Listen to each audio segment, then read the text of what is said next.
Get back. This video is of an NYPD officer assaulting a fellow officer. The man in the green pants is first-grade detective Harold Thomas. He throws me to the ground head first, and they commence to roughen me up, to beat me up. My son and everybody else that's around there is yelling, "He's a cop." You know, what are you doing? He's a cop. He's a cop! Thomas is describing an incident that happened 2 years ago. After partying here at La Marina nightclub in Washington Heights with his son and friends, the detective says the night took a terrible turn. When he walked back to his SUV, a Cadillac Escalade, 2 uniformed cops approached him and said Thomas's car fit the description of a shots fired call.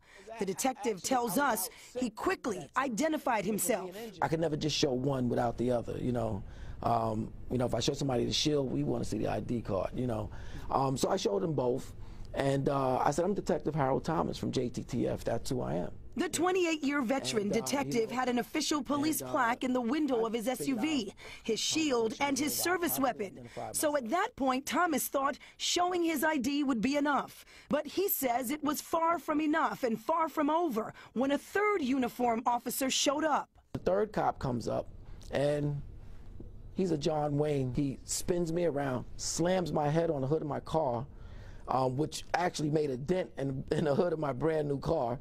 He grabs me by the seat of my pants, throw me to the ground head first. With Detective Thomas down on the ground in handcuffs, hurt, his own adrenaline running high, and according to Thomas, the more officers that arrived to the scene, the more things got out of control. And when a lieutenant arrived, I says, "Luke, can I talk to you?" You know, I'm expecting him to take control of the situation, and he just, took it to another level. He starts very unprofessional. He starts cursing me, "You're a disgrace," blah, blah, blah. And he takes his hand and he hits me in the face and he mushes me, almost knocks me down. You hear them say, "Hey, he's one of us." How did you feel at that point? First I'm dazed because I was almost knocked unconscious, but I'm in disbelief. But then I regain my senses and I'm saying to myself, these guys are in trouble. The story took some twists and turns and led to charges against Thomas that include DWI, resisting arrest, and assaulting a police officer. But those charges were immediately dismissed. The case lagged out for at least a year and led to an internal investigation. In the end, this decorated officer felt isolated and betrayed. Even though I did more in my career than all 3 of those cops put together, they decided, you know what, we're going to look out for the 3 white officers.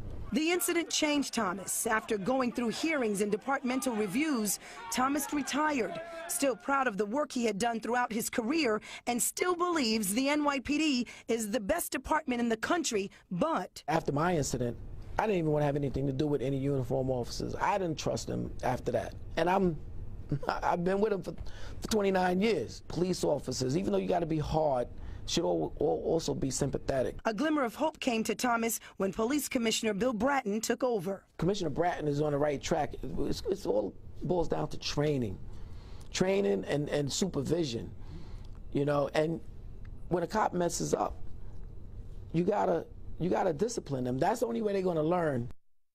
Thomas's son was also assaulted when he tried to help his father. The video you see there in the piece made a big difference on how the case was handled. Tamsin. What a story, Nicole. Well, so you hear the officer say he's one of us.